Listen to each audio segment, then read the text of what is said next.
My name is Mike Wilson, and until that night I thought my life was pretty good. But what I didn't know was that it was about to become hell.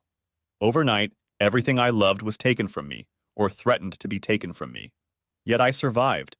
And over the years I took comfort in one Bible verse.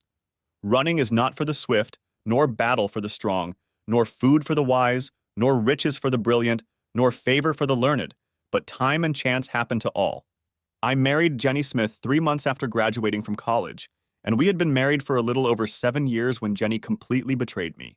I reviewed every minute of our married life that I could scoop up and found nothing to indicate that my life was about to turn to shit. I was completely blindsided. Jenny and I had met in college. She was very attractive, about 5'6" tall, with blonde hair and emerald green eyes. Jenny wasn't overly wealthy, but in my mind she was perfect. On a scale of 1 to 10, where 10 is a goddess, Jenny was a 9, maybe even a 9.5. But she had this charm about her that just drew people in. Jenny drew me body and soul to hello. We fit together so well, and our goals seemed to be a perfect match. Or at least the goals that Jenny talked to me about. Anyway, we dated and eventually got married. If Jenny was a 9 or 9.5 with fantastic charm, I was an 8 or 8.5, but I'm more of the strong, silent type. My height is 5'8", my weight is 190 pounds, and my hair is sandy brown. I had a fairly active social life in high school and college, and I've had my share of bedroom adventures. I would never be confused for a sports or movie star. However, I have occasionally been glanced at by women without a date. I won't bore you with the long story of how Jenny and I ended up together. I'll just say that we met in a statistics class in junior high school. Over the next 18 months, we became like two peas in a pod. And just before graduation, I was lucky enough to get a good job, so our future looked very bright. One thing that should have caused me alarm was that Jenny was very reluctant to take me to meet her parents, John and Alma. It wasn't until after the wedding that I realized that Jenny was completely shy of them. In fact, I think I might never have met them if I hadn't insisted on talking to her father before proposing to her. For a day or two, I thought we were on the verge of breaking up. But then Jenny gave in and arranged for us to visit her parents at their house. At this meeting, I learned that Jenny had grown up in a very poor family, and she was very ashamed of that fact. But it seemed to me that these were wonderful people, and Jenny had nothing to be ashamed of. They were warm, compassionate, and very friendly. They didn't have much, but they were always willing to share whatever they had. My father died when I was 14 and my mother died when I was 20. So I grew to love John and Alma Smith as if they were my real parents. They lived in a little house in an old, not the best neighborhood. It was a one-story dwelling of just over 1,000 square feet. It was simple, with 3 bedrooms and 1 bath. They had a decent-sized living room, but a small kitchen. Nevertheless, John made sure the house was in good condition and the lawn was neat and trimmed.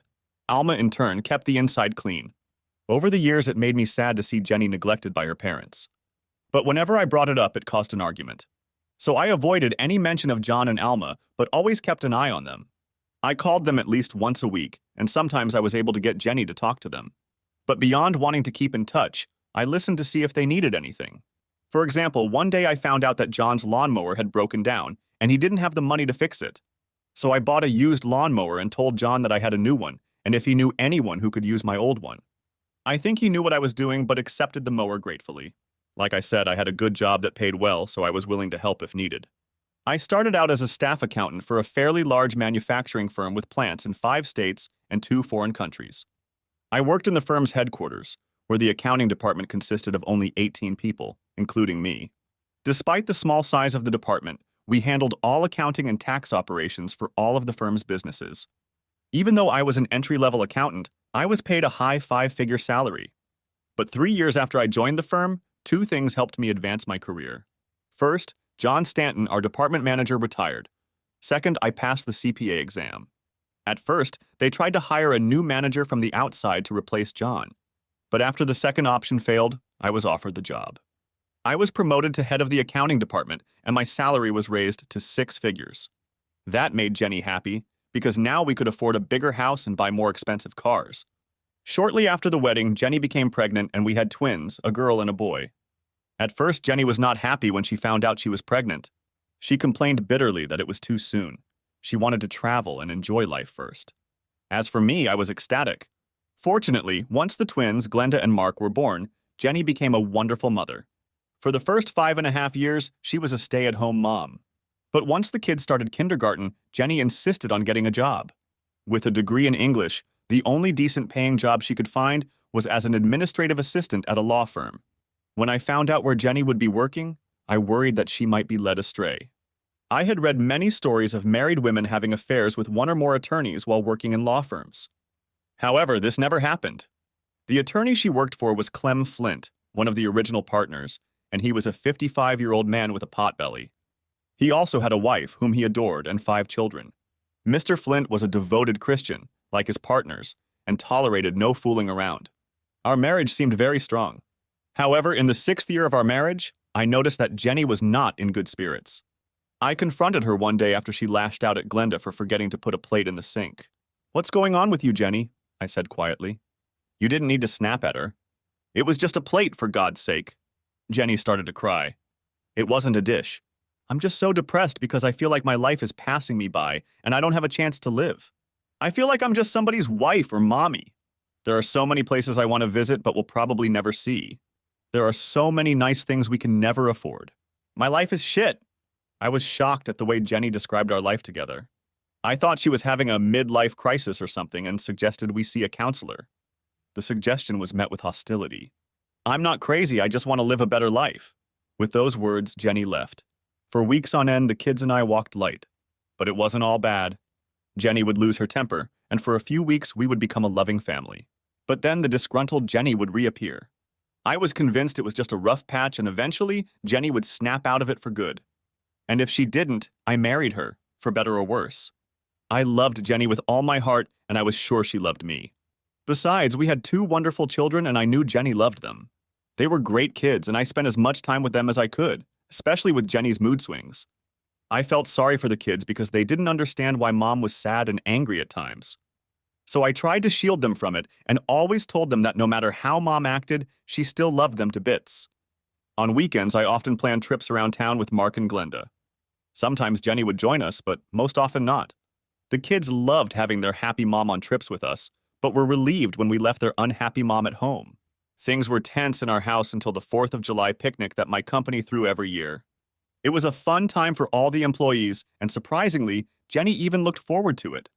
After that 4th of July picnic, everything in our house was better than usual. Jenny's mood improved dramatically, and our life got back on track. I couldn't have been happier. But then came the New Year's Eve party at my company's office, and my life became a living hell. Jenny and I usually skipped the company New Year's Eve party. Neither of us were big drinkers, and I loved dancing more than Jenny. So for both of us, New Year's Eve was just an excuse to drink copious amounts of alcohol and act silly. We usually took the kids out to dinner, tucked them in for the night, and watched the ball drop, and then climbed into bed and made love to celebrate New Year's Eve. This New Year's Eve was different, as Jenny informed me that for the first time in years she really wanted to go. She attributed this to the fact that we hadn't danced in a while. This struck me as odd because Jenny wasn't that good at dancing. It all seemed strange to me, but if Jenny wanted to go to a party to dance, I happily agreed. When we got to the party, I was surprised to see our company owner Brad Colson there. The only company event he regularly attended was the 4th of July picnic. In fact, it was at the last 4th of July picnic that Jenny first met the owner of the company. It was apparent that everyone was a little surprised to see the boss at this particular party. The general consensus was that he enjoyed the picnic because he liked to participate in volleyball and softball games. He wasn't a bad athlete, but no one had the guts to tell him he wasn't as good as he thought he was. We have several guys who played baseball in college or junior high, and one woman who went to Ohio State on a full scholarship to play volleyball. Once Jenny was settled in, I headed out to get drinks for us. No sooner had I returned, however, than the music came on and Brad asked my wife to dance. He danced through 3 or 4 songs before returning her to our table. When I suggested that Jenny dance, she said she just wanted to rest. But half an hour later, when Brad showed up, she jumped up and danced 5 songs in a row with him. Eventually, I managed to get 2 dances in with Jenny before she cited fatigue. About 15 minutes before midnight, Brad came back again. Jenny didn't even look in my direction as she took his hand. To put it mildly, I was very angry, but I didn't want to embarrass myself in front of my boss. "I'll talk to Jenny when we get home." I was sitting there pondering when someone said there was 1 minute left until midnight. I looked around for my wife because I wanted the new year to start with a kiss from her. But I was stunned when I saw Brad pull Jenny to him and kiss her on the lips. Anger boiled up inside me, and I headed over to where they were still hugging. I jerked Brad away from my wife and yelled, "Leave my wife alone, you bastard!" The room was suddenly deathly quiet as all eyes were on us. No one had ever spoken to Mr. Coulson like that before. I didn't care that he was my boss. He was out of line and I wasn't going to stand for it. I didn't care if he fired me. My heart was racing and I knew my face was turning red. I wasn't a fighter, but if Brad was going to do something nasty to me, I'd be ready to fight him face to face. But he only smirked. "Jenny, I think it's time to go home," I said through clenched teeth. I reached for Jenny's hand, but she yanked it away. "Mike, I'm sorry," Jenny said, taking Brad's hand, "but I'm going with Brad. This is just for tonight. We'll talk tomorrow." I was so stunned I couldn't get a word out. Before I knew it, Brad and Jenny were gone and everyone was staring at me. It was the most humiliating thing I had ever experienced in my life. I left immediately and headed home. The day after DD. When I woke up on New Year's Day, I was suffering from the worst hangover I had ever experienced. The previous night had been too much crying and drinking and too little sleep. I raged against heaven and hell. I plotted and planned my revenge on Brad Coulson. I was convinced he had tricked my wife into leaving with him. I had already rehearsed what I would say to my wife when she came home. And I had no doubt we'd spend a lot of time in counseling. Yes, despite the total disrespect, I wanted Jenny back. I loved her so much. Still, I racked my brain for ways to really mess with Brad, but the only plans I could think of were extremely cruel. And just as quickly as I came up with one of them, I discarded it because I didn't want to go to jail over a piece of shit like Brad Coulson. It took 3 hours, but I was finally able to get my bad headache under control. I called the babysitter and told her I'd be there in a couple hours to pick up Mark and Glenda. Then reality started to seep into my life and I started to get paranoid. What if Jenny decided she wasn't coming back? That suddenly became a real possibility for me. What if she grabbed the kids first? I'd be screwed. So I quickly got dressed and rushed to get the kids before Jenny got the idea. I wanted to start any conversation with Jenny from a position of strength. The kids were happy to see me, but wanted to know where Mom was. It took everything I had not to break down in front of my 2 children. So, taking a deep breath, I lied. I told them that Mom needed to go on a trip. They looked disappointed until I asked if they wanted to go to IHOP for pancakes. While the kids ate, I started making 2 lists, one about how we could get through this and one about how to plan for divorce. When I got home, I was both relieved and disappointed that Jenny wasn't there. I wanted to fix things with my wife, but I was afraid of what I might do or say. Then I saw the answering machine blinking. It was a message from Jenny, who decided that since my emotions were so strong, it would be best if we postponed our conversation for a week. She explained that Brad needed a secretary for a business trip, and she was going to fill in for her. Jenny turned out to be full of crap. The only person who would be filling in for her was Brad. I crumpled up my list of how to get back together and tossed it in the trash. The emotional pain I was feeling at that moment seemed 10 times worse than any physical pain I'd ever experienced in my life. It's impossible to know what it feels like unless you've been betrayed by someone you loved and trusted the most in life. During these days, I realized how a person could go insane and cause horrible bodily harm to those they supposedly loved, thoughtlessly destroy property, and yes, even consider taking their own life. All of these thoughts raced through my brain in an endless stream. Finally, thankfully, I was able to dismiss one of these thoughts. I would never kill myself because I loved my children too much. The thought of devastating them because of a selfish act on my part was repugnant to me. However, other dark images continued to arise, and a new one was added to them. Were Mark and Glenda really my children? I readily agreed when the kids asked if they could play in the backyard. I needed that free time to get myself together and start planning a whole new life. So, while the kids played, I started expanding my list of things I needed to do to protect myself and my kids in the coming shitstorm. The first item on my list was a DNA test. I took a kit when we went to a restaurant. I tried to cover as much information as I could, but realized I was probably missing a lot. So the first thing I did was call a friend who had gone through a divorce and asked him if he would recommend his divorce attorney. He replied that he would not, but would definitely recommend his ex-wife's lawyer. I asked if I could get the name and phone number of this attorney. After a few minutes of searching, he gave me the information I needed. The attorney's name was Tom Watson, and he had an office with 3 other attorneys who dealt exclusively with divorces, wills, and probate. I called the number listed, even though it was New Year's Eve, because I figured I could leave a message and someone would call me back on Tuesday. To my surprise, a man picked up the phone. "Tom Watson." I quickly realized I was talking to the lawyer I wanted to hire, and before he could blow me off, I explained my problem. He was probably going to set up a meeting with me until I mentioned that my wife's lover was Brad Coulson. Then he became very interested. He asked if I could come to his office at 9 a.m. on Tuesday morning. I replied that I could if I could find someone to watch my children. Please bring your children with you because they will help you understand what I think you should do. Before you come, I want you to gather all of your financial documents, including bank statements, credit card bills, utility bills, and mortgage payments. I also want you to list everything you and Jenny have spent over $100 on. Don't forget to bring birth certificates, marriage certificates, social security numbers, tax returns for all the years you've been married, and anything else that might be relevant. After gathering everything I thought might be useful, including a copy of the phone message Jenny had left me, I spent the rest of the day playing with the kids. In the evening, as we headed to Joe's Pizza, I stopped to pick up a DNA test. After swabbing the baby's cheeks and my own, I took the kit to the Federal Express office. The DNA test company promised to have the results in 2 days. I was greatly relieved when the test results showed that the babies were mine. The next morning was a bit hectic as I fed and prepared the children. Before heading to my appointment, I called work and told them I would be taking the rest of the week off. Tom Watson's office was larger than I had imagined, and after introductions, Tom led us into a spacious conference room. I took Mark and Glenda to the far end and gave them mini tablets to play their educational games. Tom and I sat at a conference table at the other end of the room. I broke down twice talking about how my wife had left me for my boss on New Year's Eve.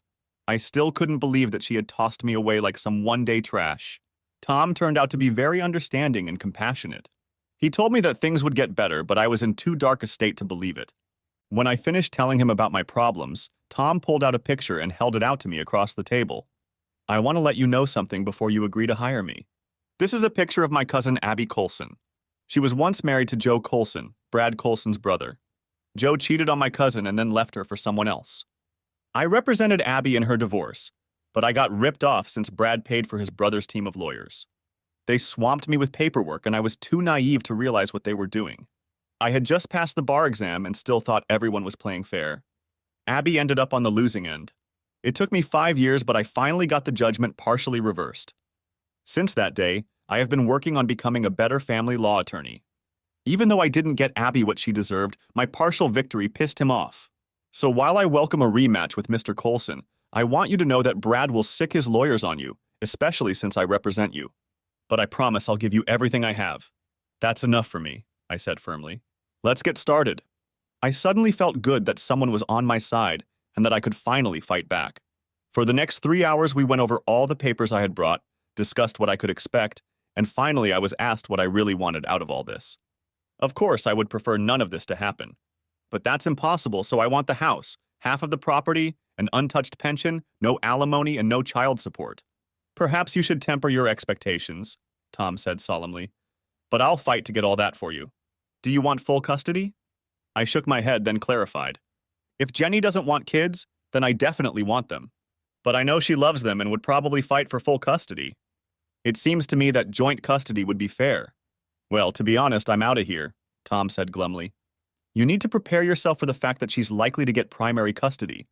Given Mr. Colson's wealth and the likelihood that he intends to marry your wife after the divorce, she may become a stay-at-home mother.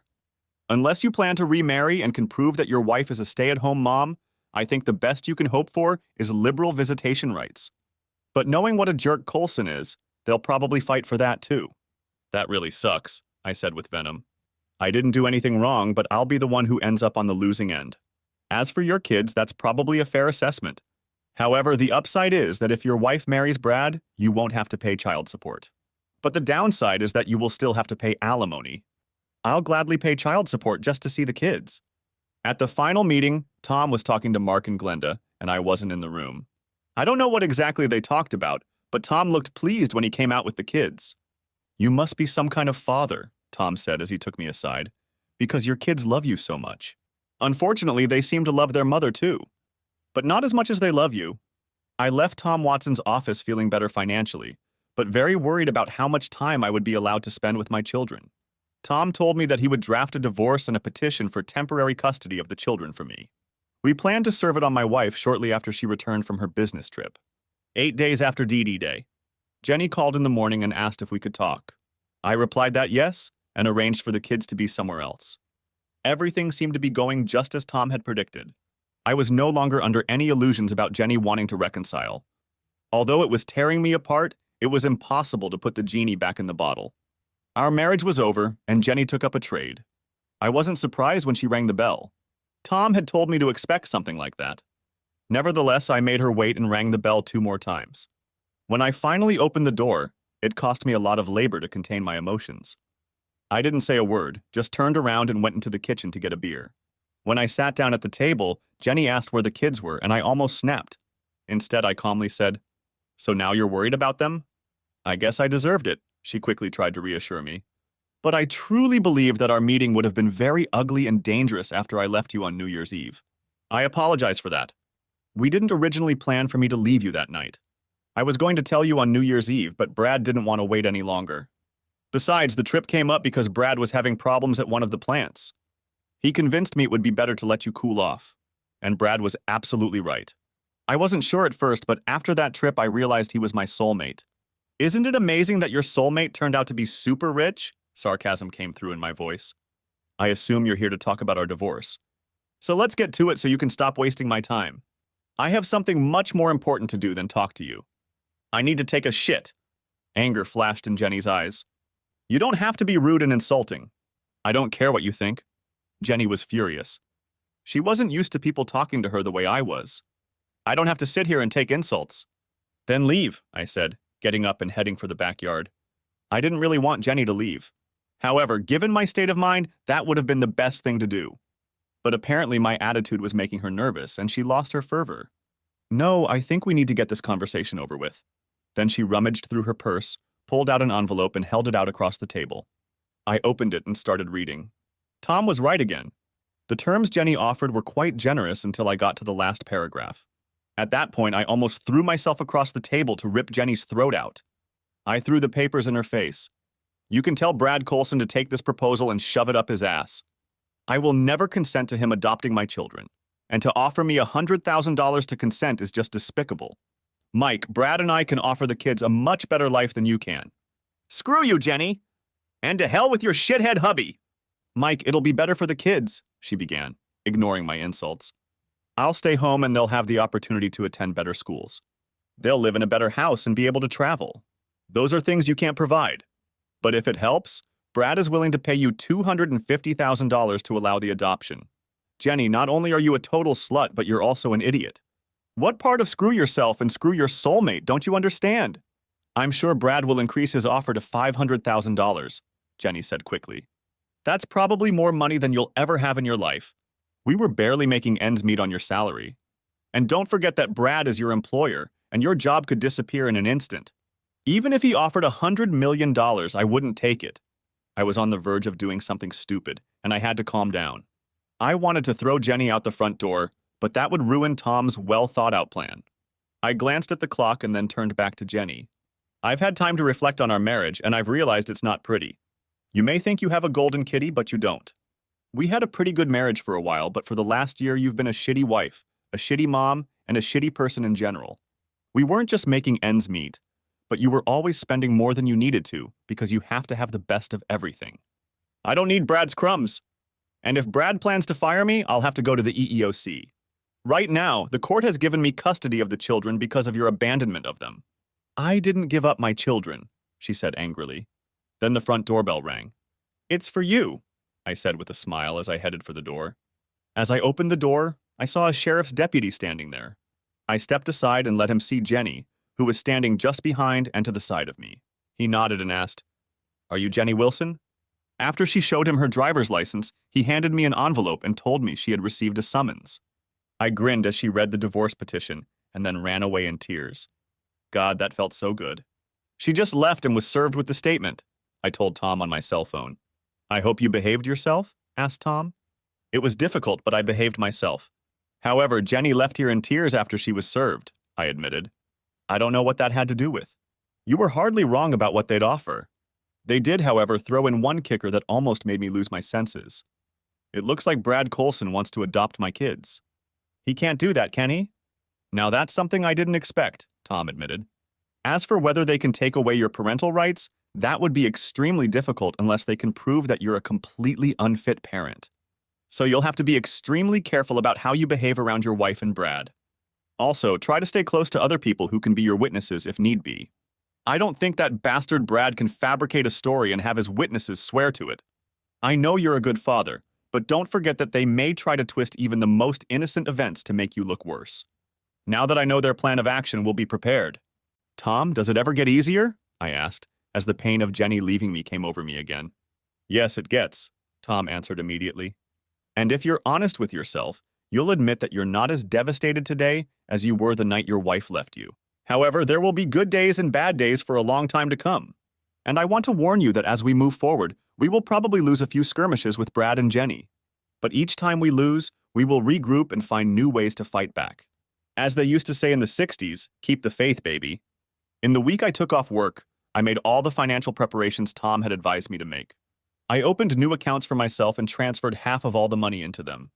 I made arrangements for the twins to go to school after school. Their school had a program where kids could stay until 5:30. It was perfect because I worked from 7 in the morning until 3:30. This gave me enough time to get home, do some chores around the house, and still have time to put the kids down. The week also gave me time to schedule time with the kids. Jenny was very free to run the house, especially when the kids had to go to bed. However, I needed to establish a stricter routine if I wanted it to work. I made them bathe, brush their teeth, and go to bed by 8 p.m. They objected at first, but when I promised to read them 2 stories instead of 1, they began to look forward to bedtime. Spending time with the kids became a lifesaver for me. We became even closer, and surprisingly, they didn't ask about their mom too often. But one day, Mark asked if his mom would ever come back. I didn't want to hurt my kids, but I wasn't going to lie to them either. I told them the whole truth. Their mom had found a new man she liked better than me and wanted to live with him. What's more, she wanted him to be their new daddy. Both kids started crying, and then I felt awful. Perhaps I had said too much, so I quickly assured them that no matter what, I would always be their daddy. That calmed them down, and I got 2 big hugs. When Saturday morning came, it was time to take the kids to writing lessons. Even though Mom hadn't seen them in over a week, Mark and Glenda were excited because they were going to see Miss Darla. The writing lessons were my idea, which Jenny opposed. Like many little girls, Glenda loved horses and wanted to learn to ride. Mark just agreed because he didn't want to be left out. However, Mark quickly became a much better rider than his sister. Darla Lamson owned a horse farm that also offered riding lessons. She was an excellent riding instructor, and the children adored her. She was a cheerful soul, with a beautiful face but 10 or 15 pounds overweight. However, she had a warm smile and an infectious laugh. I liked her from the first time we met. Jenny teased me and told me I liked her because she laughed at my corny jokes, which was true. However, Darla was easy to like. "Where's Mrs. Wilson?"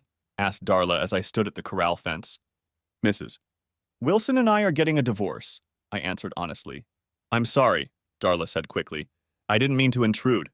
"No, it's okay," I said to reassure her. "It's just the way it is. I just hope we can keep the kids in these riding lessons. I have the kids now, but my lawyer says the court will probably give her primary custody and me visitation rights. I'm going to fight for joint custody, but things aren't looking too good." "Why?" "Well, once the divorce is finalized, Jenny will marry her rich lover. Then she'll stay home and I'll have to hire babysitters. And the best part is that I work for that wife-stealing shithead Brad. So, as if things weren't bad enough already, I expect to be out of a job soon when he starts tightening the screws on me."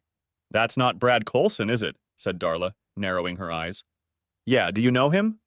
"I've never met him in person, but I've had the misfortune of meeting his lawyers.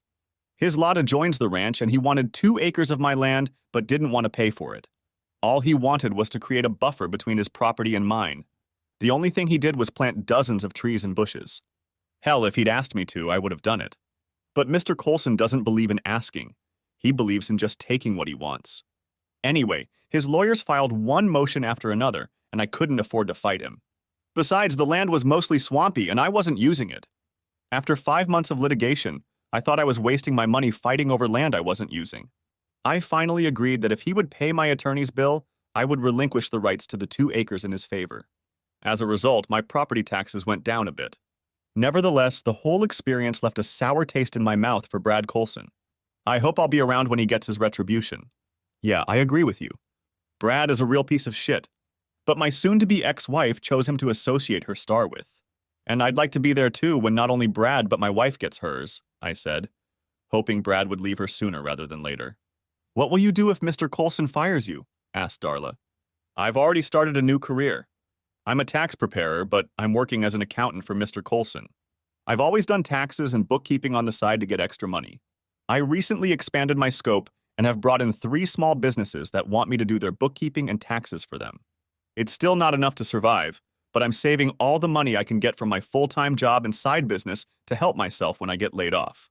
Right now, I'm working out of my house, but I'm pretty sure I'll have to put it up for sale once the divorce is finalized. Then I'll have to look for an apartment that won't be suitable for setting up a business. Well, if you can do my accounting work for the money I'm paying now, Darla said softly, I'd be happy to give you my business. I can't ask you to do that, I protested. If your accountant is doing a good job, there's no reason to change them. I don't know if they're doing a good job or not, Darla grinned. They were the ranch's accountants when my father died and willed the property to me. They're one of the big accounting firms in town, Minter, Smith, and Zeller. They handle my payroll, quarterly, and annual taxes, and I pay them $2,000 monthly and about $5,500 for federal taxes. I don't know anyone at that firm, and the one time I called them with a question, it took weeks before they got back to me. I glanced quickly at Glenda and Mark and saw them happily jumping their horses over a foot-high railing with the instructor running beside them. Then I turned to Darla again. Okay, if you're sure, I'll take a look at your books right away. If I can do this job for the same amount of money, I'll add you to my huge client list. Darla laughed and led me into her office. She then pulled out the current year's books, which were kept by hand, and last year's federal tax return. I quickly determined that the price Minter, Smith, and Zeller were charging was simply prohibitive. I can't do it for the money they're charging, I told Darla with a smirk. I can't in good conscience charge you more than $750 a month and $2,000 for your federal tax returns. No, Darla protested. I'm willing to pay you that much. No, I don't work that way. In my opinion, your current accountants are cheating you.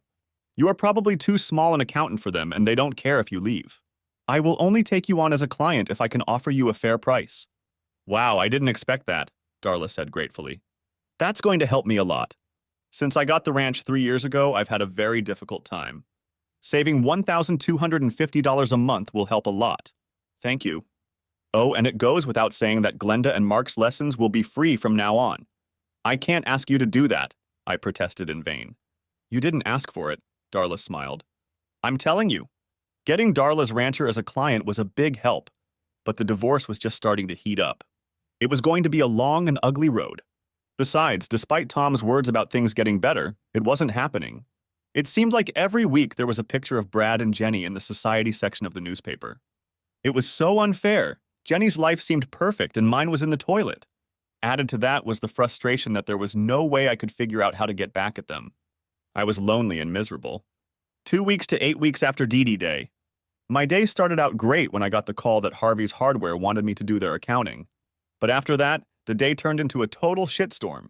When I got to work, I was informed that I was fired. I wasn't surprised and was even relieved. It was extremely awkward after the New Year's Eve party. Although no one said anything to my face, it seemed like conversation suddenly stopped when I walked into the room. Still, losing my job was depressing.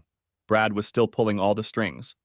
Tom was already preparing paperwork to file a wrongful termination suit with the EEOC. He told me, however, that it would be a long, hard fight that could take years. But Tom sent out a press release about my battle with Brad, which I heard made my former boss none too angry. The day took a turn for the worse when Tom called me a few hours later to inform me that a judge had signed an order for joint custody of Jenny as of that evening. I was devastated until Tom explained that it wasn't that bad. The kids would stay in the house, but Jenny could live there too. Realizing how inconvenient that would be, she decided not to exercise that right. Instead, she picked up the kids every day after school and had me pick them up in the evenings. It was a nightmare for me. Every night I had to keep an eye on Jenny and Brad as I picked up Glenda and Mark. And Jenny usually made sure I could see how happy she was. She would hug Brad, kiss him, or say something affectionate. I was totally depressed and the kids, even worse, were totally confused. I didn't think things could get any worse, but I was wrong. As soon as Jenny got joint custody, her attorney started filing motions to change the primary residence to Brad's house. The basis of their motion was that I was denying Jenny visitation. They also claimed that I was trying to turn the children against her. Upon learning of this, Tom immediately filed a complaint with the court, claiming that I had never denied Jenny visitation rights. Moreover, he suggested that the judge interview the children when they talked to their mother in the evenings. The children always asked the question, "When are you coming to visit us, Mommy?" Fortunately, the judge decided that the children would stay where they were for now. However, he made no mention of the charges against me. This lack of response bothered Tom because he felt that the judge was not paying proper attention to this divorce case. But, he observed, it is fair to say that the judge has 30 or 40 cases pending at any given time. The judge then changed his order to require that we each have custody of the children for 2 weeks at a time. In his infinite wisdom, he decided that the children would be shuttled back and forth between our two homes. At first, I thought this would be extremely inconvenient for Jenny, since the child's school was a 35-minute drive from Brad's house. But I didn't think about how devious Jenny and Brad would be. But I was soon to find out. As soon as Jenny left me at the New Year's Eve party and went home with Brad, I had to realize that I had never really known the woman. Truth be told, I don't think Jenny really knew herself either. Still, it's hard to let go of someone when you love them so desperately. However, the first time Jenny picked up Glenda and Mark, I was shocked by what my soon-to-be ex-wife told me. Jenny looked nervous but determined. Once the kids were in the car and out of earshot, she turned to me. Please don't complicate the divorce. I still care about you and I don't want Brad to destroy you. If you let Brad adopt the children, I will provide you with full visitation rights. But I want you to understand, I'm not going to let you destroy my relationship with Brad. Wow, I shook my head. And here I thought you were just a cheating whore. But I was wrong. You're also a conniving bitch. You'd let me have full dating rights in a pig's eye. Screw you! I turned and started to walk back to the house, but over my shoulder I heard her say, You've been warned. I called Tom right after Jenny left and told him what she had said. Tom wasn't surprised. I told you to expect the worst from Brad. Have you installed cameras in the house yet?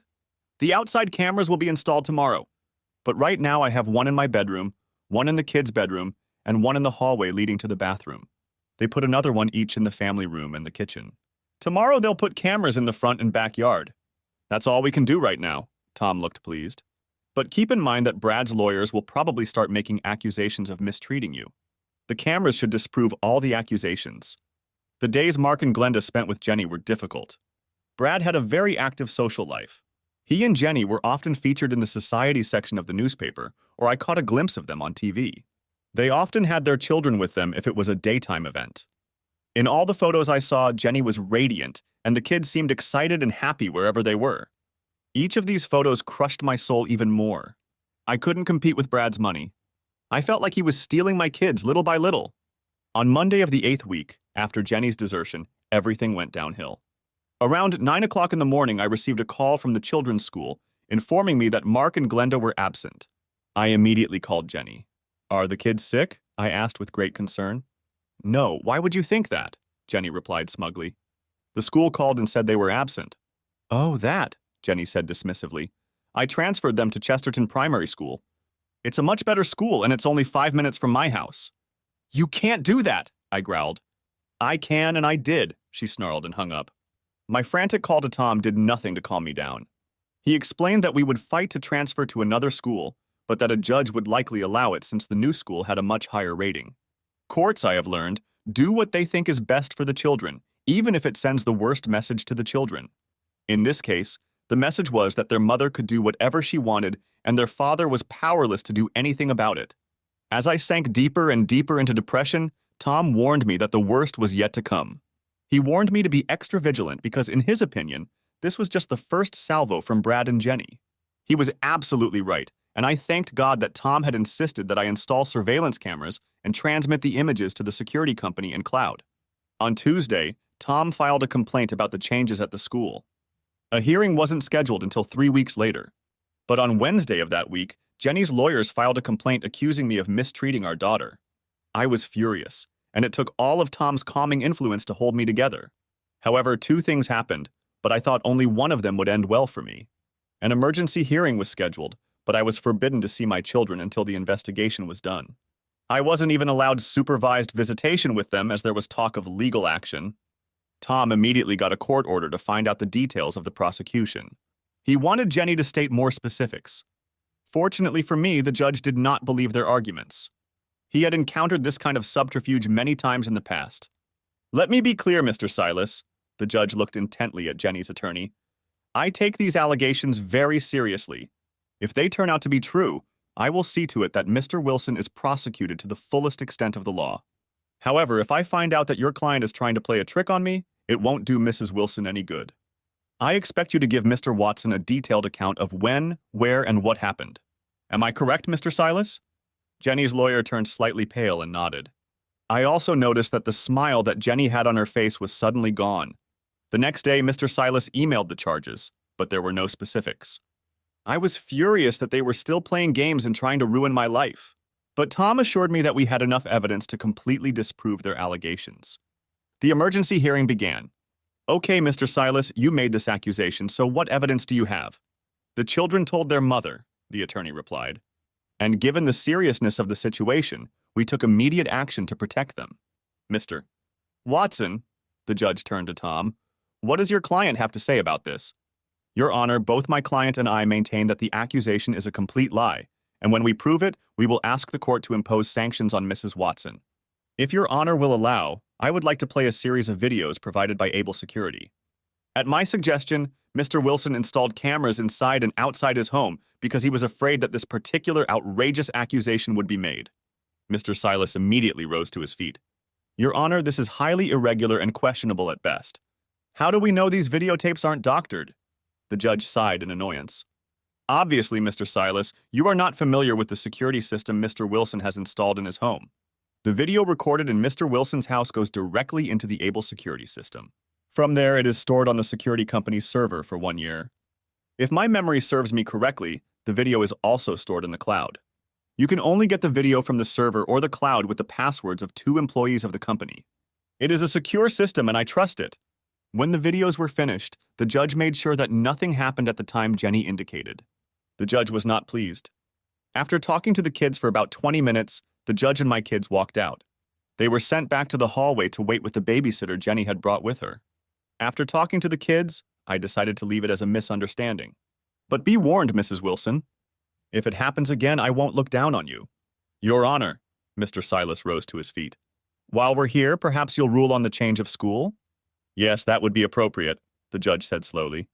Having looked at both schools, I agree with Mrs. Wilson that Chesterton Elementary School is better. I interviewed the children and they said they liked the school. I dodged a bullet, but I lost a major battle. And that defeat was even worse than I thought it would be. Mike, I'll be honest with you, the judge's ruling was bad. It virtually guarantees that Jenny will get primary custody of Glenda and Mark. However, there were 2 positives in today's hearing. First, you won't go to jail and you won't be separated from your children. And second, since they couldn't charge you, you'll at least get visitation rights. Yeah, I know how that works, I said with growing anger. Jenny will find a way to ruin my visits. We'll complain, the court will tell Jenny not to do it, and those 2 cheating assholes will come up with some new way to ruin my life. Isn't there anything I can do to stand up to what they're doing? Tom shook his head slowly. Unless you move to the Chesterton School District and get married, I don't see the judge going the other way. That Saturday, the kids were at my house and I took them to riding lessons. I usually enjoyed watching them ride and occasionally talking to Darla. Today, however, I was as down on myself as I could possibly be. My life was a mess.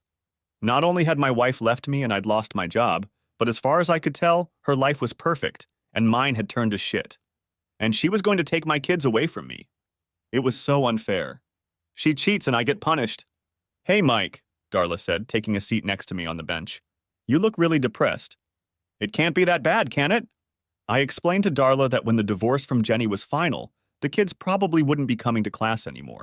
I told her that in order to get joint custody, I would have to move to the Chesterton School District and get married. And I had no prospects for marriage, and there was no way I could afford to move to Marion County. No offense, Mike, but your wife is a class of bitch, Darla said. She's been treating me like dirt ever since she signed your kids up. When she showed up and started harassing me, I was going to tell her to get her bitch ass somewhere far away. But then I saw the look on Glenda's face and I couldn't do it. I grinned sadly. No offense taken. I agree with you. We sat in silence for a few moments, and then Darla straightened up. Hey, I have an idea. My house and half of this lot are in Marion County and the Chesterton School District. Why don't you move here and we'll tell everyone we're married? Then you'll be on equal footing with your wife. I stared at Darla for a few minutes with an amused expression on my face, but then I started thinking about her proposal. The more I thought about it, the more I thought it might work. So I asked Darla to accompany me to my next meeting with Tom to explain the plan to him. He immediately rejected the offer. Mike, I realize you're desperate, but a sham marriage won't work. You'll have to produce a marriage certificate. And when they realize you're cheating them, they can give Jenny sole custody. I was bitterly disappointed, but Darla persisted. What if we do get married? What? We can't do that, I said immediately. No, hear me out, Darla demanded. Suppose we announce that we're engaged, and when you get divorced, we get married at the courthouse. In the meantime, can you move into my house? I have 3 bedrooms, so I can sleep in mine and you can sleep in one of the others. There's even a den out front. You could run your accounting business there. You could pay me a token amount of rent and sell your house. What do you say? Tom shifted his gaze from Darla to me and then back to Darla. I was encouraged that he didn't immediately say no. However, he had his doubts. Okay, on the face of it, what you are proposing is not necessarily illegal. However, you will have to perform a real marriage ceremony. In addition, there are other things to consider. We'll have to draw up an agreement that spells out Mike's financial contributions to the house. I would insist on a prenuptial agreement that spells out what assets each of you will keep when you decide to separate. And if you divorce in less than a year, I think Brad and Jenny can prove that it was a dishonorable marriage. I'd suggest at least 18 months. I'll settle for all of that, Darla said immediately. My head was spinning and I wasn't sure it was the right thing to do. Now that I think about it, I'm not sure. Darla, this is very taxing on you. Anything I can do to mess with Brad is all I can do, she said with a smile. From 8 weeks to 18 months after DD Day. After we had signed all the papers Tom had prepared, Darla seemed to be absolutely thrilled with the whole thing. I figured she must hate Brad as much as I did. The gist of everything we agreed to was that we would be married for at least 18 months and could divorce at any time after that.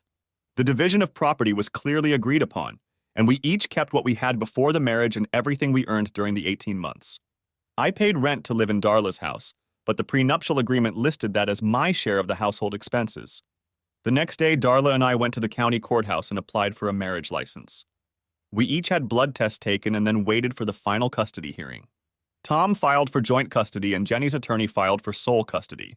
While Darla and I kept our marriage plans a secret, Jenny and Brad announced them to the world. Photos of their wedding details have appeared in the society papers. Apparently, over 500 people would be in attendance. Not surprisingly, I wasn't going to be one of them. On the day of the final hearing, a knot the size of a ball tied in my stomach. Although I felt that I was now on equal footing with Jenny and Brad, I knew enough about the court system to realize that fairness and justice were often not the basis for the final decision. Jenny's attorney, Mr. Silas, began by detailing my shortcomings. Mr. Wilson is currently unemployed and struggles to pay his bills. He does not live in the Chesterton School District where Glenda and Mark Wilson now attend school. In addition, we remain concerned about Mr. Wilson's mental state. Objection! Tom shouted, jumping to his feet. The judge gave Mr. Silas a hard look, motioning for Tom to sit down. Mr. Silas, do you have evidence that Mr. Wilson's state of mind is a danger to children? Not really, Your Honor, Mr. Silas replied crushingly. Then don't! The judge snapped back. Briefly, Mr. Silas picked up smoothly. Jenny Wilson and Brad Coulson plan to marry shortly after Mrs. Wilson's divorce is finalized. Mr. Coulson's home is in the Chesterton School District, and he has considerable means. Mrs. Wilson will be a stay-at-home mother. Therefore, we believe that sole custody of the children is in Mrs. Wilson's best interest. After Mr. Silas had taken his seat, Tom rose. I would like to correct some misrepresentations that Mr. Silas has presented at this hearing. First of all, Mr. Wilson has no problem paying his bills. I am presenting his financial statement to prove that Mr. Wilson has enough money to pay his bills and take care of his children. However, if Mr. Wilson had financial difficulties, it would be because Mr. Coulson unfairly fired him. We have filed a lawsuit against Mr. Coulson's parent company with the EEOC. We expect a very favorable settlement when the case is finalized. In addition, Mr. Wilson has started his own accounting firm. I have attached the financial statements for this business, and you will see that it is profitable and growing. In addition, Mr. Wilson is engaged to Darla Lampson and now lives in her home in the Chesterton School District. They plan to marry as soon as the divorce is finalized. Therefore, we respectfully request that Mr. Wilson be awarded either primary or at least joint custody. As Tom took his seat, I glanced at Jenny. She had a stunned expression on her face. Brad's face was red with anger, and Mr. Silas's face read irritation. It gave me the best feeling I'd had in weeks. We had clearly blindsided them. I'd like to talk to the kids for a while before I make a ruling, the judge said, turning to the bailiff. The knot in my stomach had doubled in size and was now doing somersaults. The judge talked to the kids for about 20 minutes, and when they came out, they looked confused and unsure. But then they saw me and waved. I smiled and waved back, which made them both smile. They stopped and hugged their mother before walking out of the courtroom. Making a custody decision when both parents love their children is the most difficult part of this job, the judge began. When I have to favor one parent over the other, it is extremely painful. However, in the end, I have to do what is best for the children. The judge paused for a moment, pulling a piece of paper out of a folder. I looked across the courtroom and saw the smiles on the faces of Jenny, Brad, and Mr. Silas. My heart dropped into my stomach.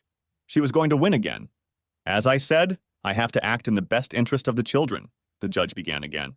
In this case, I had to consider that both parents could provide for the children, allow them to go to the same school, and have the same marital status. The deciding factor was what the children wanted. After talking to them, I learned that they wanted to spend time with both parents. Therefore, I am granting joint custody to Glenda and Mark Wilson. The children will spend 2 weeks with each parent. The agreement will begin this Sunday, and since the children are already with Mrs. Wilson, she will stay with them first. 2 weeks after this Sunday, Mr. Wilson will pick up the children. As their homes are only 5 or 10 minutes from each other, this will not be difficult for either parent. The transfer will take place no later than 2 o'clock on Sunday afternoon every 2 weeks. Are there any other questions? When no one said anything, the judge announced that the divorce would be final in 30 days and tapped the gavel. An agreement had already been reached on the division of property. Everything would be split 50-50, and the house was up for sale and should sell pretty quickly. After all expenses, Jenny and I would each get $6,000. I'm sure it was pennies to Jenny, but to me it would be an extra amount if I needed it. I was beyond jubilant, but wanted to pretend that this was the expected outcome. Walking out into the hallway, I hugged the kids. Then I headed over to where Jenny and Brad were berating Mr. Silas about the judge's decision. Mr. Silas tried unsuccessfully to explain that there was nothing he could do. "Sorry, Jenny," I said with a smirk. "I'm sorry to interrupt your tirade, but I wanted to clarify when I can pick up the kids 2 weeks from Sunday." "That's not the end of it, asshole," Brad growled. "Whatever, Brad," I said dismissively. "I just want to know when I can pick up the kids. I don't want to be charged with trespassing. If you want, we can meet at a neutral location, like McDonald's."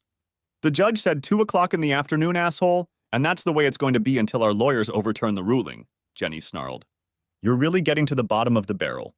I mean marrying Miss Piggy to get joint custody." That last remark was completely inappropriate, and it made me angry. So I pounced on it. "You're just a chatterbox. You're marrying your grandfather." "You little shit," yelled Brad. "Go outside and I'll beat you to the sidewalk." I wasn't going to fight Brad. He was taller than me by 3 inches and weighed about 30 pounds. Nevertheless, I was pissed about everything, so I piled on top of him. "Don't you need to go to the car first to get your cane?" Brad lunged at me, but I jumped back before I could reach him. Jenny must have seen what this situation could turn into and grabbed Brad's arm. At the same time, Mr. Silas stepped between us.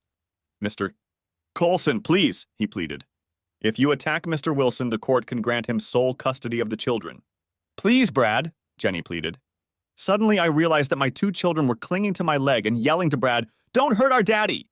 Jenny glared at me, but then turned her attention back to the kids. "It's okay, kids. Mr. Colson and Daddy were just fooling around. Why don't we go get some ice cream?" As they were leaving, I turned to Jenny. "I'll be there at 2 p.m. 2 weeks from Sunday." Jenny only threw me a glance, but I didn't say or do anything else. At the appointed time, I picked up the kids and we went to a movie and dinner with Miss Darla. Brad's lawyers were unable to cancel anything. The kids were thrilled to have me living on the ranch with Miss Darla. They went horseback riding all the time and loved cooking at Darla's place. When Jenny and I got married, I did almost everything myself. Jenny had trouble boiling water.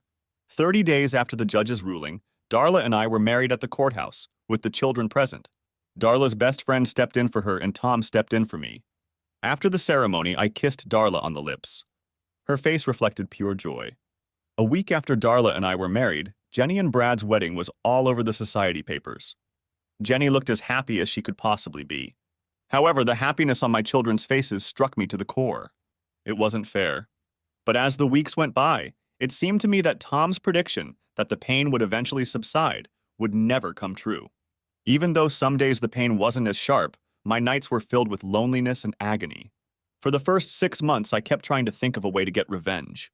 But no matter how hard I tried, I couldn't think of anything that I wouldn't go to jail for. How could I hurt a man whose fortune was estimated at several $100 million? And what could I do to Jenny, tell her parents? They already knew, and Jenny didn't care. And yet it hurt a lot, because every picture I saw in the newspaper had a woman in it, radiant and happy. She had a career and left me in the dust. In my darkest moments, I considered poisoning my children's minds about their mother. But I loved them too much to do something like that. My pain remained acute. And what made it even worse was that my children seemed content with the new order of things. And I couldn't blame them because, truth be told, they had the best of both worlds. They saw their mother and father regularly. My kids told me how wonderful everything was at Brad's house. They raved about the pool, the hot tub, the game room, the tennis court, and the big screen TVs in every room in Brad's house. He even had a mini movie studio with a popcorn machine. About 3 months after the divorce was finalized, Jenny changed the peaceful rules we had been following. She began trying to manipulate Glenda and Mark against me. Jenny subtly implied that I was a bad father because I didn't spend as much money on them as Brad did. When they told me this, I was filled with sadness and anger. When Darla found out about it, she was furious. She insisted that we sit the kids down and talk to them. So the next time they came back for 2 weeks, I sat them down at the kitchen table and asked, "Do you guys think I'm a bad dad because I don't spend as much money on you as Brad and Mom do?" "That's what Mom says," Mark replied uncertainly. "Mark's son, Mr. Colson, is a very, very rich man. That's why your mom decided to marry him. I can't afford to buy you everything they can buy you. You see, compared to Mr. Colson, I'm a very poor man. All I can do is love you boys and tell you that if all these presents are important to you, I won't make you come to the ranch anymore." Glenda began to cry. "No, Daddy, I don't want to be with Mommy all the time. I want to be with you too." "Me neither," Mark said, and tears came to his eyes. I don't know what the kids said to Jenny when they got back to her, but it pissed her off and she rushed over to the ranch. "Why the hell are Mark and Glenda mad at me for picking on their poor daddy?" She snapped at me when I opened the door. I wasn't going to get into an altercation with her, so I just said, "Back off, Jenny!" Then I slammed the door in her face. That was just the beginning. Jenny began planning special trips for the kids over the next 2 weeks. The first was a trip to Disneyland. Of course, they wanted to go and begged me until I gave in. Jenny started doing it every 3rd month or so, and it was really frustrating for me. It was Darla who gave me the idea on how to get out of the situation with Jenny. The next time they came to me wanting to go to New York, I told them it was okay. We would just switch weeks. When Jenny said no, the kids were upset with her, not me. Point in favor of the good guys. It was a very stressful and depressing time in my life. Luckily for me, I had great support. Darla was always there to pick me up when I started to give up. But I also had 2 other allies, John and Alma Smith. Yes, Jenny's parents became my staunch allies. When Jenny married Brad, she didn't even invite her own parents to the wedding. She was embarrassed of them and didn't want her parents to ruin her special day. When I found out about it, I invited them to the ranch the same day as the wedding for a barbecue. Darla insisted that John and Alma stay the weekend. We had a great time with them, and I learned that John had been a soldier in Vietnam. He was wounded 3 times but survived the war. He came home partially disabled, which limited his ability to work. It wasn't that he couldn't do the job, but employers looked at his 3 missing fingers and the scars on his face and decided he would be a liability. I was so impressed when Alma told me that he was awarded 3 Purple Hearts, a Bronze Star, and a Silver Star. This man was a true hero, and Jenny was embarrassed by him? I think it was at that point that my feelings for Jenny began to fade. From then on, we usually invited them over at least one weekend when the kids were with me. Jenny refused to invite her parents to her new home or visit them in hers. The way Jenny treated her parents broke my heart. At least Mark and Glenda got to know their grandparents through visits to the ranch. And here's another thing I learned. John grew up on a cattle ranch. Before Vietnam, he was a real cowboy. And John even convinced me to start learning to ride. It opened up a whole different world for me in dealing with kids. As the months went by, I read many books on divorce and co-parenting. One piece of advice I stumbled upon proved to be very valuable. The author suggested that instead of buying the kids things, gift them with experiences. And Darla was imaginative in coming up with things to do. We visited all the local attractions, went hiking, bowling, and even played miniature golf many times. Darla even partnered with a local charity league to put on a mini rodeo. And to make it even more fun for the kids, she involved them in the planning. Glenda and Mark were excited to see their first rodeo, especially when they learned they would be leading the parade through town. However, Jenny tried to sabotage the rodeo by offering to take the kids to Disneyland in California. But Mark and Glenda flatly refused their mother. They didn't want to miss their first rodeo ever. And it was so successful that it has been an annual event ever since. During the first year after the divorce, Jenny continued to try to win the child's affection. She never stopped making snide remarks about me. From time to time, she convinced the kids to give up a few days with me to do something with her and Brad. And yet, even though I felt bad every time the kids chose to spend time with their mother over me, I never put them on notice. And every night they were with me, I continued to read 2 books before bed. Of course, as they got older, I had to read the books chapter by chapter, and I read a few chapters each night. This continued until 5th grade. Even though we didn't sleep together, living with Darla was very pleasant. She was fun to be with, for her disposition was always cheerful and kind. And by working in her den, I was able to grow my accounting business. At the end of the first year, I was earning about 70% of the salary I had earned working for Brad. Nevertheless, even a year after the divorce, Jenny was still trying to surpass me in the eyes of the child. By this time, however, Brad realized that I would never let him adopt my children. After realizing this, he began to lose interest in them. He was still kind and friendly with them, but they were just other people's kids. Brad began to monopolize more and more of Jenny's time. Brad wanted Jenny with him when he went overseas. If she had 2 weeks to have the kids, they traveled with them. At first, I was against Glenda and Mark leaving the country. I had heard horror stories of spouses kidnapping children and fleeing to a country where there was no extradition. Jenny continued to insist that I allow the children to go on their first trip abroad. Darla convinced me that even though Brad was a creep, he couldn't afford the scandal that kidnapping my children would cause. In the end, I agreed. Glenda and Mark were thrilled with the trip and talked about it for days. Several more trips followed, during which the children traveled abroad with their mother. One day, Brad's trip had to be extended, and I figured Jenny would just leave the kids with her. But instead, she called me and put the kids on a flight home where I met them at the airport. The first anniversary of the divorce passed unnoticed by me. It wasn't until Tom called me one day to see how I was doing that I realized my wedding anniversary had passed, and I hadn't even mentioned it to Darla. And in that moment, I had to admit that Tom was right. Almost all the pain, loneliness, and anger was gone. Every now and then there was some pain, but for the most part, Jenny was just an unpleasant memory. However, I felt very guilty for not getting Darla anything for our anniversary. I realized it wasn't a real marriage, but Darla was so supportive, so I gave her flowers and took her out to dinner. I didn't give it much thought, but Darla was radiant for days afterward. However, closer to 18 months, Darla seemed to become moody. She was never unpleasant, but I could see that she was upset.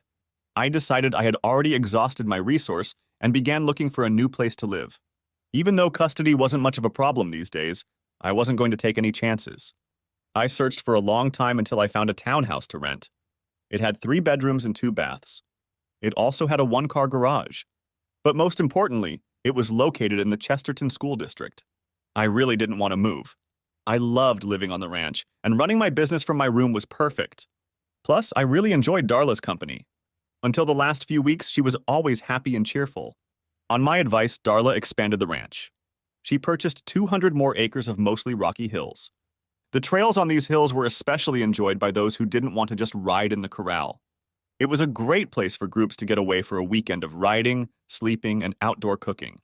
It was a favorite spot for corporations hosting team-building weekends. I then convinced Darla to start offering summer camps for kids. They became hugely popular, and Darla had to hire additional people to run them. Darla then built a dozen cabins for adults who wanted to work on a real horse ranch. I helped organize the financing for this project. The business that was barely supporting Darla's life was now bringing her almost $200,000 a year after taxes. My business had grown so large that I used a den and a utility room. I had a secretary and bookkeeper working for me. My income was about 70% more than I made working for Brad. I had completely forgotten about it, but eventually Brad's company negotiated a settlement of the wrongful termination lawsuit. Tom thought I should expect more, but I wanted to get it over with. They paid me $250,000. Although Tom was entitled to a third, I gave him half. The other half I set aside to buy a new place to live and set up an office. The night before the 18th month, I announced my intentions while the children were with their mother.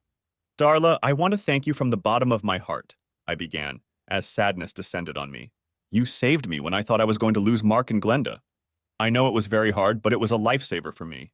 Our contract expires tomorrow, so I found a place to rent temporarily until I buy a house. And hopefully it won't be a big deal if I keep using the den for another month, since I haven't signed a lease for office space yet. Hopefully by next week it will be ready. I don't know what reaction I was expecting, perhaps relief, but I didn't expect what I got. Darla burst into tears and ran off to her bedroom. I was stunned and didn't know what to do. I tried knocking on her door, but Darla didn't answer. When I went to bed that night, I was overcome with deep anxiety. Even though Darla and I were married, we had never had intimacy. There was no doubt that I cared for her and cared deeply. She was everything Jenny wasn't. But the entire time I lived in her house, I was afraid of offending her, so I kept my distance. Except for the occasional hug or kiss on the cheek, we went our separate ways. I talked to her in the mornings. Sometime around midnight, however, a violent thunderstorm broke out. Lightning bolts struck very close to the house. One struck particularly close, shaking the house and waking me up. A few seconds later, my bedroom door swung open and Darla slipped in. "Mike, please, I'm terribly afraid of thunderstorms," she whimpered. "Can I sleep with you?" "Sure," I said, lifting the blanket. Shivering, Darla snuggled up against me. It was then I realized she was naked. "I'm very afraid of thunder and lightning," she whispered, shivering. I pulled her to me and hugged her. "Please, Mike, I know you don't love me, but I need you to make love to me at least once before you leave." At that moment, I realized that I had very deep feelings for Darla. It wasn't the same kind of love I had felt for Jenny. It was a more mature friendship that had grown into something more over the course of 18 months. Making love to Darla that night was the final piece of the puzzle that healed me. "Darla, I don't know if it's love, but I know I never want to leave you. At first, I thought we were just friends, but month after month, my feelings for you grew. And for the past few months, I wanted more, but I was afraid you didn't feel the same way. I couldn't risk you kicking me out if I took one step forward. Oh, Mike, I loved you almost from the first time I met you. However, you were married to Jenny, and I knew you were madly in love with her. When she left you and we came up with the plan to pretend to be married, I thought I had a chance. But today, when you told me you were leaving, I was devastated. I love you so much. I'll be a good wife to you. Please give me a chance. I'll only leave if you kick me out." I kissed her gently. "This is my home, and you are my wife from now and forever." 18 months to 10 years after D.D. Day. After that night with Darla, we woke up to a sunny day without a single cloud in the sky. Suddenly, I had a completely different perspective on my messed up life. I had been through a horrible betrayal, but I had come out of it in a much better situation than I had ever imagined. The pain, anger, and loneliness had been banished. I could now think about Jenny without feeling something clenching my heart. I had finally achieved an opposite love for my ex-wife. Now I didn't care about her. What had once been a sham marriage was now real and loving. I decided that Darla and I needed to go on our honeymoon. I asked her where she wanted to go to celebrate our final realization that we cared deeply for each other. I expected her to say something like Paris or Hawaii. I wouldn't have been surprised if she had said Las Vegas, but she didn't want to go to either of those cities. Instead, Darla wanted to go to Montana. "Why Montana?" I asked. My daddy always told me stories about the ranch he worked on in Montana. He loved working there, and it was that experience that made him want to have his own ranch. So when he moved to Texas, he bought the place. Land was a lot cheaper back then. Anyway, I always wanted to see Montana, but I didn't want to go by myself. "Why didn't he just buy a ranch in Montana?" I asked. "Because he hated winters." So we spent 2 weeks in Montana traveling around the state and even stopped for a week at a working ranch. Darla picked up a lot of ideas for her ranch.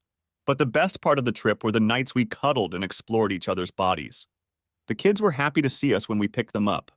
Then they told me something that made me sad. Jenny and Brad had flown to Eastern Europe because Brad was opening 4 new factories in 3 different countries. While they were gone, they hired a nanny to watch Glenda and Mark. The children were unhappy with being looked after by a 50-year-old nanny who wouldn't let them do anything but go to school, do their homework, and watch a little TV. The nanny couldn't swim, so they couldn't even use the pool. When Jenny picked up the kids 2 weeks later, I asked her about it. "Jenny, the kids told me that you and Brad went to Europe and left them with the nanny." "That's none of your business, Mike, so don't start." I held up my hands in a sign of surrender. "I'm not trying to pick a fight. I was just saying that if you have to travel, we'd love to take the kids rather than hire a nanny. We were traveling this time, so we couldn't help. I'm just saying it's an option. The custody agreement is very clear. 2 weeks here at your place and 2 weeks at Brad and I's house," Jenny said in a nasty tone, then told the kids to get in the car. The next day, I called Tom and told him about my conversation with Jenny and my proposal. He advised me to wait until they did it again. Perhaps it was just a one-time thing. 6 weeks later, it happened again. I found out about it when I called the kids. Jenny and Brad were away for a week on another trip. At that point, Tom had filed for a modification of the custody agreement. After returning from Europe, Jenny called me and was outraged. She had seen the notice of the hearing to modify the custody agreement. Jenny stated to me in very strong terms that hell would freeze over before she would agree to any changes to the custody agreement. Tom advised me that the court might very well side with her. However, I told him I wanted to give it a try. Jenny's attorney, Mr. Silas, did not seem too pleased to find himself in court on this issue. I also found it odd that Brad wasn't there, just Jenny. Your Honor, this is a waste of the court's time, Mr. Silas said. The custody agreement has been successful for almost 2 years now. My client sees no reason to change anything. Your Honor, we're only trying to do what's best for the children, Tom objected, and then laid out his arguments. We understand that Mr. Coulson has to travel frequently, and it's only natural that he wants his wife to accompany him. All we are asking Mrs. Coulson to do is to allow the children to stay with their father while she is away. And if Mrs. Coulson returns before the 2 weeks are up, the children will be returned to her residence at her convenience. Mr. Silas, do you have anything to add? The judge looked at him over his glasses. The custody agreement is working, and Mrs. Coulson would prefer to leave it unchanged. The judge glanced across the 2 tables and back. Okay, that's easy. Although I agree with Mr. Silas that this particular custody agreement seems to be working well. And I fully understand that Mrs. Coulson will be traveling with her husband on many of these trips. However, it makes no sense to deny the children the company of their father if the mother has to be away. Therefore, I grant Mr. Wilson's motion to modify the custody agreement in accordance with their proposal. I was stunned by the judge's quick decision and even more surprised that he ruled in my favor. But when I saw the cloud of anger looming over Jenny, I knew a storm was coming. Why are you such a pain in the ass? Jenny asked me in the hallway after the hearing. Jenny, I don't know what your problem is, but I'm sick of it. What's the problem? You're not around, so why can't the kids stay with me? From what I've heard, it should be a lot more fun for Glenda and Mark than sitting with that Nazi you hired to babysit them. Screw you, Mike, she hissed and walked away. Do you have any idea what her problem is? I asked Tom. I can only guess, he replied. I think Jenny hates not being controlled. But more importantly, she's afraid the kids will start to love you more than her. You're probably right, I agreed with a sigh. Jenny keeps trying to turn the kids against me. And she always makes me wait 10 or 15 minutes when I pick them up. But I still don't get it. Jenny has everything she wants. So why make such a mockery of it? Because she can, Tom said with a smile. Come buy me lunch. 2 years after that first night Darla and I spent as a real married couple, we had a baby girl we named Wendy. 18 months after that, we had a boy we named Stephen. Darla was not only a wonderful mother, but Glenda was also Glenda's number 2 mom, and Mark became very protective of his new brother and sister. The next 5 years flew by like a blink of an eye. And during that time, I would say I had Mark and Glenda 70 to 80% of the time. Jenny and Brad seemed to be bouncing all over the place. After our divorce, Jenny had very little contact with her parents. They visited her and Brad once or twice a year, usually at some restaurant for dinner. John and Alma were never invited to any parties at Brad's house, never invited to spend the night at Brad and Jenny's house. On the other hand, Darla and I invited John and Alma almost every weekend. The kids loved having them over, and admittedly, so did I, because they were like second parents to me. Besides, I loved talking to John about his life. He had found many occupations in his life, from ranch work to truck driving to body repair. He was also one of those who helped build the first World Trade Center. John worked in all phases of construction, doing carpentry, drywall, and electrical work. He could even build the house and pour the foundation. He could do it all despite his shortcomings. From time to time, John would talk about his service in Vietnam. On those rare occasions when he talked about his war experiences, the wild horses couldn't tear me away from the chair next to him. He was a true American hero. It really bothered me that Jenny ignored her mother and father, and I know it hurt them deeply. I tried to talk to my ex-wife about her attitude toward her parents, but I got her standard response. Mind your own goddamn business. I continued to follow Jenny and Brad on social pages, as I had gotten into the habit of doing, but the kids liked seeing pictures of their mother in the newspaper too. When we first broke up, I kept a close eye on whether Jenny and Brad's marriage would dissolve, as I was sure it would. But as the years went by, Jenny and Brad seemed very happy. And although I never asked, according to Mark and Glenda, life at Brad's house was pleasant. The kids even liked Brad, and apparently he was nice to them. Well, he bought them tons of stuff, which the kids always love. Sadly, Alma passed away from cancer about 8 years after our divorce. She spent her last days with us at the ranch. There were quite a few people in attendance at the funeral, which was held locally. There is a private cemetery on the ranch dating back to the 1870s, and John asked if we could bury Alma there. We, of course, agreed. John also asked if he could be buried next to her, and again we agreed. I wasn't sure if Jenny would actually come to the funeral, because she had only spoken to her father once since her mother's death. And that was when John called his daughter to inform her of her mother's passing. However, Jenny did show up with Brad. She was wearing a dark blue dress and sunglasses. I was a little surprised by Brad's appearance. His hair was starting to thin and gray. In addition, he had a hint of a potbelly. I figured he was spending too much time traveling, eating out, and not exercising enough. John got up to greet his daughter, and it was an awkward moment. They just stood there looking at each other for what seemed like an eternity until John pulled his daughter into a hug.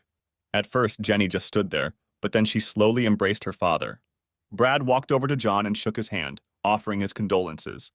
Mark and Glenda, who had been crying, walked over and hugged their mother. Brad turned to me, nodded, and smirked. I think he expected me to flinch at his presence. Instead, I smiled, extended my hand, and shook it.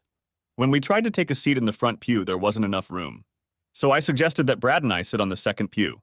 Brad was not happy about this, especially when John insisted that I sit next to him. Darla ended up taking my place in the second pew with Brad. As the service began, I heard Brad grumbling behind me. Then I heard Darla hiss something at him. A moment later, Brad got up and left. When it was over, John invited Jenny and Brad to come back to the ranch for the burial and subsequent meal. But Jenny declined, making the excuse that she had a plane to catch. I knew it was bullshit, but I didn't say anything. After the funeral service, I caught Darla alone and asked what had happened between her and Brad during the church service. He was mad because you were sitting in the front row with his wife, Darla said, shaking her head. But I sat on one side of John and Jenny sat on the other. We didn't sit together. I pointed that out to the high and mighty Mr. Coulson and then told him to shut up because the world doesn't revolve around him. Darla then smiled mischievously. I think he was insulted.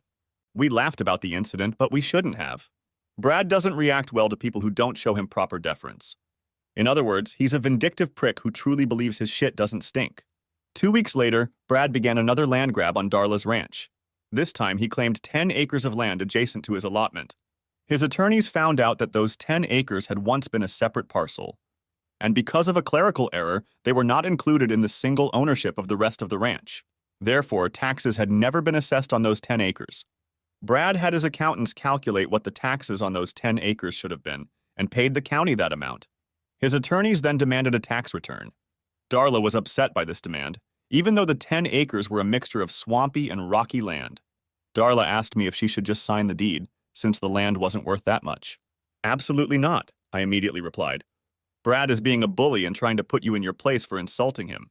You didn't have the money to fight him last time. It's time to shove him up your ass and end the relationship. His claims are phony. As I predicted, the court sided with Darla. They said it was the county's fault that the taxes on the 10 acres weren't collected. Furthermore, it was the county's responsibility to first notify the current owner and give him an opportunity to pay the delinquent bill. And to top it all off, the court limited the tax payment period to 5 years. After that, I didn't see Brad in person for a long time. I saw him and Jenny on social media pages from time to time. During that same period of time, I rarely saw Jenny. More often than not, when I came to pick up the kids, one or the other staff member was already ready and waiting for me at the front door, and that was fine. In addition, Jenny continued to miss spending time with the kids as Brad traveled more and more. As the years went on, I estimated that the kids stayed with me about 9 months out of the year. And it was getting to the point where they hated going back to their mother's house and Brad's house. They complained that Brad had become moody and their mother was almost always absent. And then there was a scoop in the newspaper. Brad had filed for divorce from Jenny. It was a complete shock to me and I couldn't understand why. And the kids were just as confused as I was. But a few weeks passed and it was revealed that Brad had caught Jenny cheating with billionaire Thad DeMont. That explanation spoke for itself.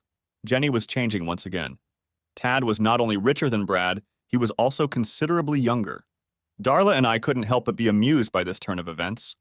Shortly after Brad and Jenny's divorce was finalized, Jenny married Tad. To me, this was a wonderful thing. Thad didn't live in the Chesterton School District. So for practical purposes, Glenda and Mark lived with me and Darla all the time. Shortly after Alma died, I convinced John to sell his house and move in with us. And since John knew all about construction, Darla hired him to do renovations on the ranch. Then Darla and I decided to expand the house to make a dining room for the ranch workers and expand my bookkeeping. This caused another fight with Brad. He fought to have our building permit denied. In the end, we got the permit because we had great rights of way. John took charge of the new construction and did about 85% of the work himself. It was a little over a year after Thad and Jenny's wedding, and Jenny filed for divorce. There were rumors that Jenny had caught Tad cheating on her with an 18-year-old girl. Then there was another rumor that I later found out was true. Tad only married Jenny because he didn't like Brad and decided to take his wife away from him. Talk about karma. Now I get up every morning and thank God for all the blessings he has bestowed upon me. From 10 years to 30 years after DD Day. The years went by and we had our ups and downs and one terrible tragedy. Mark was in a car accident that could have killed him. However, he was lucky. He suffered a broken leg and wrist, as well as bruises, scrapes, and cuts. John suffered a mild stroke that left him slightly paralyzed on his left side. Physical therapy helped him, and he now walks with only a slight limp. Darla never seems to get sick. She told me she doesn't have time to be sick with 4 kids, the ranch, and me. I, on the other hand, have been very lucky. I hadn't been feeling well for weeks. I had no energy and was plagued by headaches and nausea. I kept brushing it off until one day Darla took my hand and dragged me to the doctor's office. After a bunch of tests, they determined that I had one artery so badly clogged that I was about to have a heart attack. I was operated on and had a triple bypass. After the surgery, even though I was still in a hospital bed, I couldn't believe how much better I felt. If you're wondering if I ever thought about going back to Jenny after she became single, the answer is hell no. The thought hadn't crossed my mind until Darla mentioned it. One night after dinner, as we were watching TV, the thought crossed my mind. Darla asked me, "Have you ever thought about getting back together with Jenny?" Darla tried to make it sound casual, but I could see the fear in her eyes. One day I saw an old man sitting in the waiting room, and I went to see what I could do to help him. When he looked up, I was shocked. It was Brad. "Brad, this is a surprise," I said, holding out my hand. Brad took my hand and shook it weakly. He looked unimpressed, but before I could say anything, he spoke. "You won," he said sadly. "I won what?" I asked in confusion. "I really loved her," Brad said, "and I thought she really loved me." And then it hit me that he was talking about Jenny. So I suggested, "Yes, she has a way of making you fall in love with her. But Jenny has always had one big flaw. She was born poor and never got over it. She thinks more money means more happiness." "Now I understand how you felt when Jenny left you," Brad admitted. "How did you survive?" "One day at a time and with the help of a loving woman," I answered honestly. "There is no magic cure." Brad sighed. "It's too late for me to find someone else. Besides, I loved Jenny with all my heart. But that's not why I'm here. I'm here because I have stage 4 cancer, and I wanted to apologize to you. I knew it was wrong to pursue a married woman, but I just fell in love with Jenny. I hope that someday you can forgive me." Looking at the old man standing in front of me, it struck me that I had once hated him with my whole being. But now I just felt sorry for him. "Brad, there was a time when I hated you," I admitted. "But that time is long gone. And if you want my forgiveness, you'll get it." He smiled sadly again, thanked me, and left. He died 5 months later. Darla and I attended the service. I was surprised at how few people showed up. However, Jenny was among those in attendance. She was very upset about Brad's passing and even more upset with me. "You had to come and gloat, didn't you?" Jenny pounced on me. "You couldn't let me bury him in peace. You wanted everyone to see that you'd won." I was furious. "You're a hypocrite. You left him for someone with a lot of money, and now you're crying crocodile tears over his death. Brad apologized to me months ago, and I accepted his apology. Have you ever apologized to Brad for setting him up?" I didn't wait for an answer. I took Darla's hand and we left. The drive home was quiet for a while, but then Darla turned to me and asked, "Who pooped in your crispy crumbs this morning?" I couldn't help myself and burst into laughter. Darla always had a way of making me laugh. When Brad's will became public, I was surprised. Oh, he left most of his fortune to charity and his alma mater. But he also left $2 million to Jenny. Jenny, who had received from 2 wealthy husbands and this latest inheritance, was doing just fine. She bought an apartment near the ranch and tried to reconnect with her children. However, the children did not want to go to their mother. Since it was designed for middle-aged single people, they complained that there was nothing for them to do there. But I told them that their mother was making an effort, and they should too.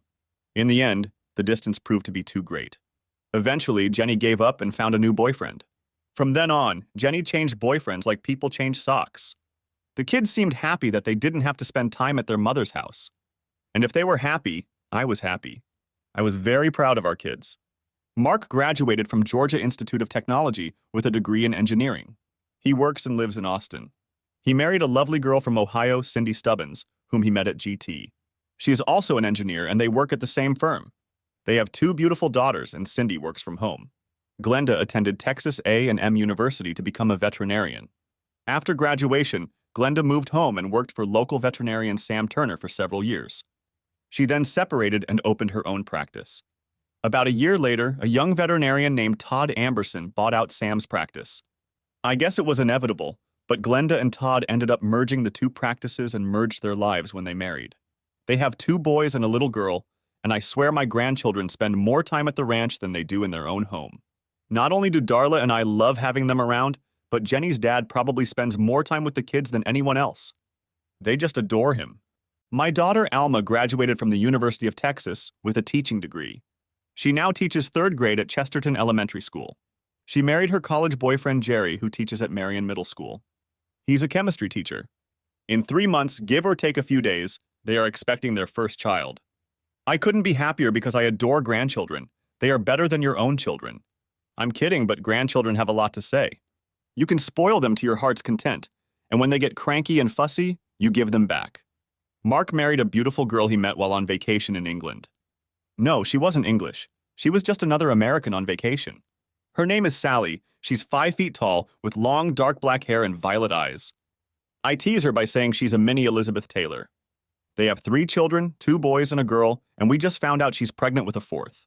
It amazes me that Sally has no problem carrying these children, being as small as she is. The years continued to rush by, and before I knew it, Darla and I celebrated our 30th wedding anniversary. For the past few years, I have rarely seen Jenny. The kids have occasional contact with their mother, but they rarely see her. From what they tell me, time has begun to catch up with their mom, as it has with all of us. She's no longer the hot commodity she used to be, and apparently she hasn't had a boyfriend in years. Jenny called her dad once every 2 months or so. He was approaching 90, but he still moved around fine and was still as alert as a glass. Conversations between father and daughter were always pretty short, and John always remained a little depressed. When I once asked him why he didn't talk to Jenny longer, he admitted that he just didn't know what to say to her. I felt sad for John. Another Christmas was fast approaching, and I headed to the mall for some Christmas shopping. I have long ago admitted that I'm absolutely terrible at picking out gifts, so I just find out what stores my family likes to shop at. Then I go there and buy gift cards. I know it sounds so lame, but that way I can never buy the wrong thing, size or color. And so far, I haven't gotten a single complaint. Anyway, I had just bought my last card and I was hungry. So I headed to the food court to order a Chick-fil-A sandwich and a lemonade. I was just about to take my first bite when I recognized the woman sitting 2 tables away from me. It was Jenny. She sat alone and watched the people passing by. She was especially interested in the families that filled the mall. Jenny was no longer the beauty I'd married. She had gained about 15 pounds and had a few wrinkles. Even from where I was sitting, the age spots on her arms were visible. Still, she was attractive for her age. But it was the loneliness in her eyes that caught my attention. I decided I wasn't going to hesitate and go sit with her. "Hey, mind if I join you?" I asked, placing my sandwich and drink on the table. "What do you want?" snapped Jenny. I was surprised by her hostility. It took me a moment to realize it, but then I picked up my sandwich and drink. I don't need anything. I just wanted to say hi. "Look, I'm sorry for bothering you. I don't want to start a fight, so I'll just find another table."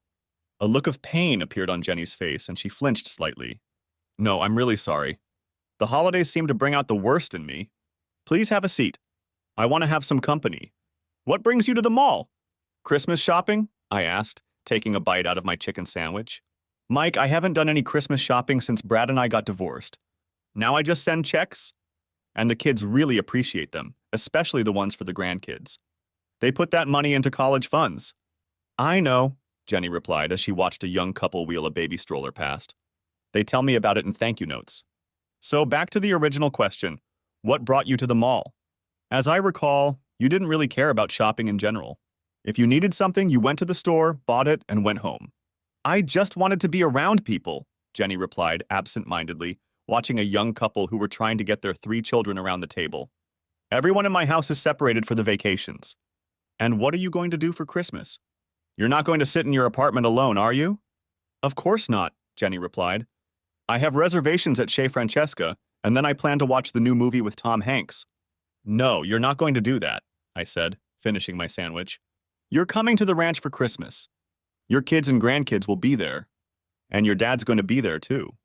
It'll be fun." "I can't do that," Jenny protested. I'll be an inconvenience to everyone. Nonsense, I said, picking up my trash. It's settled that you're coming. Then, as I was leaving, I looked back and said, if you want to see the grandchildren open their presents, you'd better be there by 7 in the morning. But come whenever you want. Dinner will be served at 3. Darla wasn't too pleased when I told her Jenny could come for Christmas. Why did you invite her?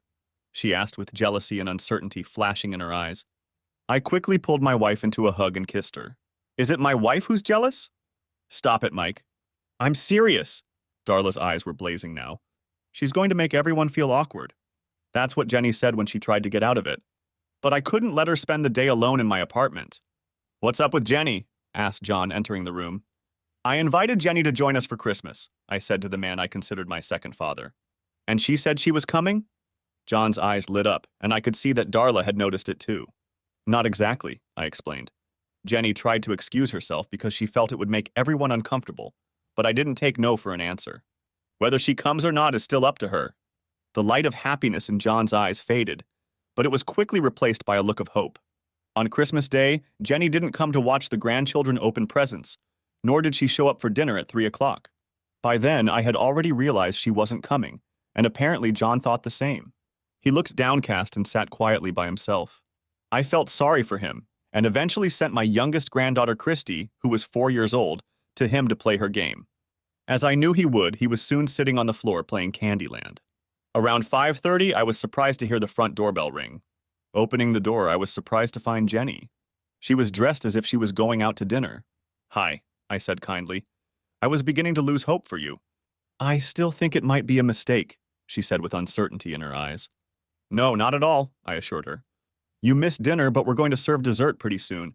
But if you want to eat something, I can heat up a plate of leftovers for you.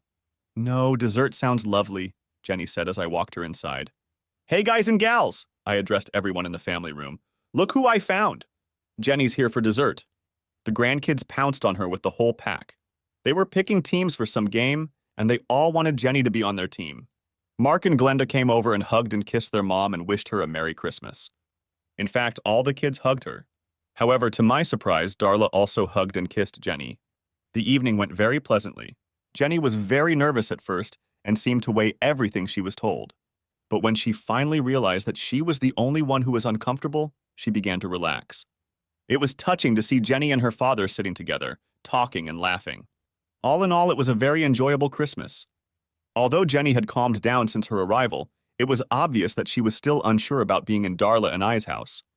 And I have to admit, I did study Jenny from time to time. She was still an attractive woman, but I was amazed that I had no feelings for her other than the fact that she was the mother of my 2 children. After the grandchildren had settled down, their parents decided to use the hot tub. Since it was 34 degrees outside, it was of no interest to Darla, Jenny, or me. John decided to give it a try, but came back after a few minutes saying that you'd have to be crazy to sit in a tub, even if it was heated at a temperature below 30. Anyway, I got us all drinks and we sat down around the fireplace with the Christmas tree blinking away. For 15 minutes we sat in silence, watching the flames dancing around the logs. At one point, I noticed tears streaming down Jenny's face. Are you okay? I asked, not realizing what the tears were for. I'll be fine, Jenny replied in a thin voice, wiping away the tears. Neither Darla nor I said anything about the tears and let the silence surround us again. After another 5 minutes, Jenny spoke up. I almost didn't come, Jenny said, looking at the fire. I was afraid I'd find out what I already pretty much knew. I made a big mess of my life. Oh, I think you're being too hard on yourself, Darla marveled. I saw pictures of you and Brad and it was clear you loved him. And I'd say the same thing about Thad. Neither marriage worked out, but 50% of all marriages end in divorce anyway. Oh, I did love Brad at first, though I still loved you, Mike. But his money and power I loved more. We were good together for years, but I let him separate me from my children. And since he was 15 years older than me, age began to catch up with him. He started having health problems, which affected his abilities in bed. He became frustrated and angry. I started cheating on Brad about 6 months before I started dating Thad.